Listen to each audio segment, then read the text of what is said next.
Hi, my name is Joel Pruden. I'm an engineer for Tippmann Pneumatics. In this video, we will discuss the Tippmann Factory FA, its maintenance and operation. When you receive the Tippmann Factory FA, you will note that it comes with an ammo box and an accessory kit with owner's manual, warranty card, cleaning cable, 3 Allen wrenches, a spare O-ring, and a bottle of coil spring oil.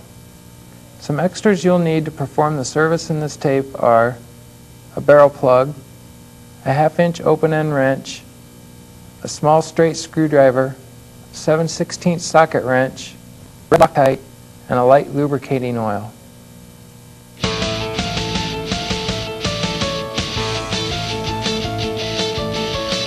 Next, we'll go over a few safety tips.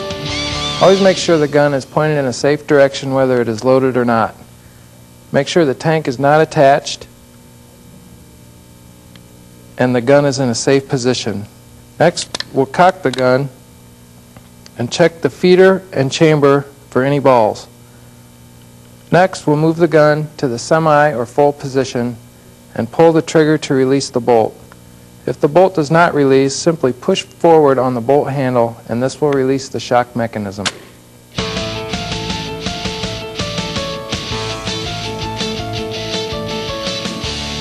Before loading the gun, you'll want to insert your barrel plug and make sure that the gun is cocked and in a safe position. Next, we'll screw the tank in.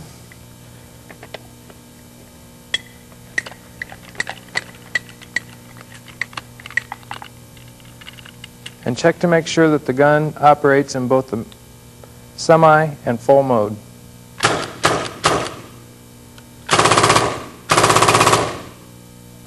You'll then insert the ammo box into the feeder mechanism.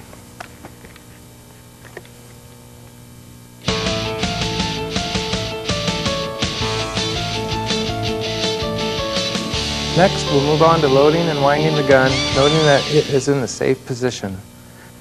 The gun must have paint in it before winding.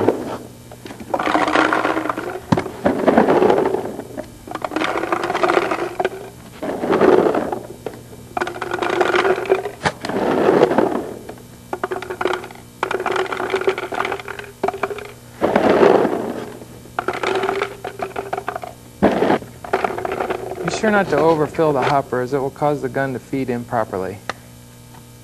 Now that the gun is loaded, the feeder is ready to be wound a minimum of 3 and a maximum of 30 times. For every revolution, the gun will fire approximately 5 rounds.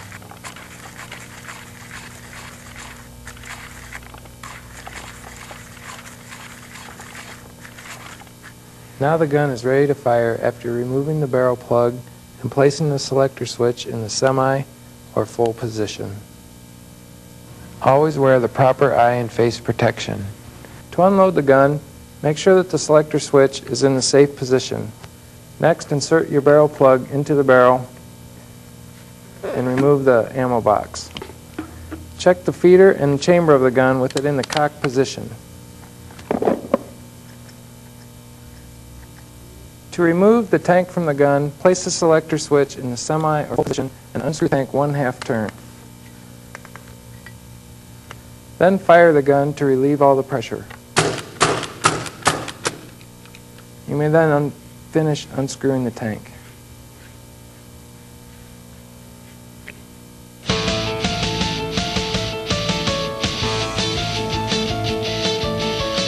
We will now show you how to adjust the velocity and the rate of fire on the gun. To adjust the velocity, locate the set screw just ahead of the valve fitting and insert the Allen wrench supplied.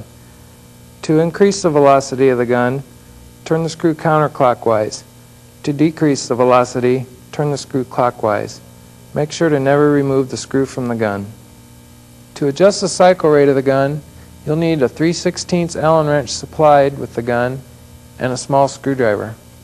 First, you'll take the 3/16 Allen wrench and remove the 2 set screws from the shock housing cover. Slide the cover forward, exposing the 2 brass adjusting screws. Facing the screws, the screw on the left adjusts the cycle rate, or the rate at which the gun fires. To increase the cycle rate, turn the screw counterclockwise or out. To decrease the cycle rate, turn the screw clockwise or in. A quarter turn here makes a big adjustment. After adjusting the cycle rate, it may be necessary to adjust the screw on the right. This screw affects the point at which these rear sears contact the bolt and hold it.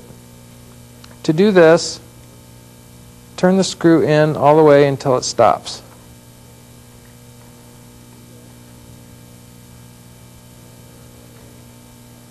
And cock the gun.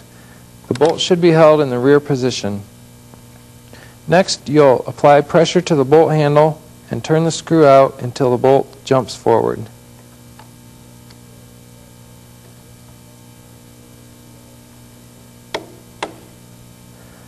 After the bolt jumps forward, continue turning the screw 1/2 turn.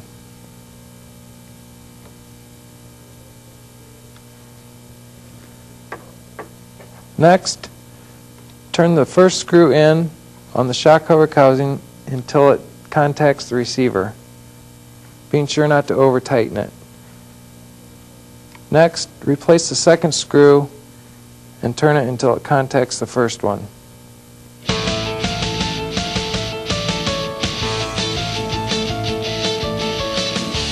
Now we'll start disassembly of the gun. First, with the 3/16 Allen wrench, locate the 2 feeder bolts on the left side of the gun and remove them.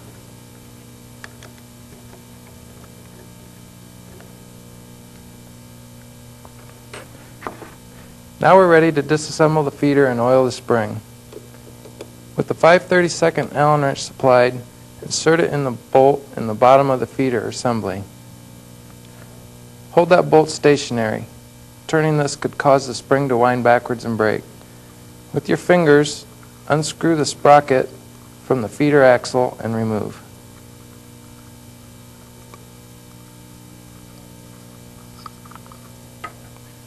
Next, place the assembly on the table and remove the spring cup.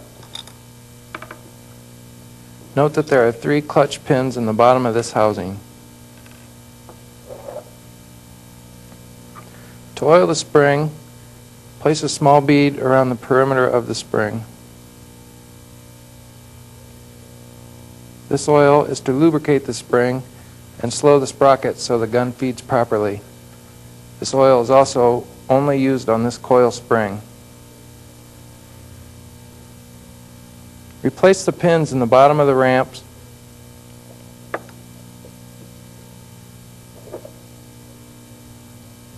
and install the spring cup.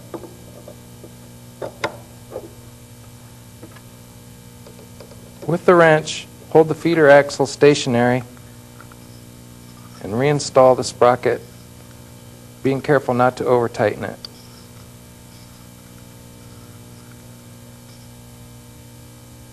Now we're going to move on and disassemble the rest of the gun.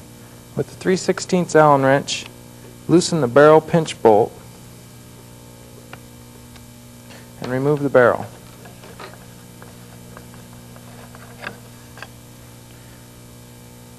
Remove the forearm grip.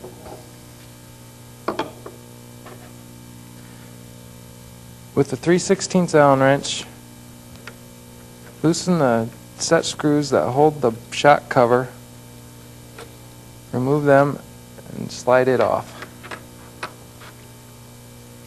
You'll need a 7/64 Allen wrench to remove the shock housing mounting screws.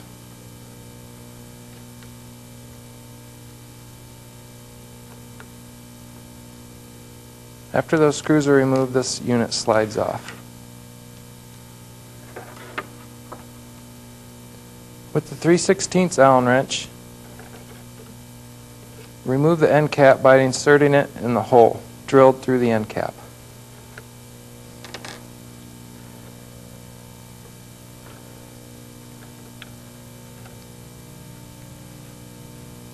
Remove the end cap and the bolt drive spring.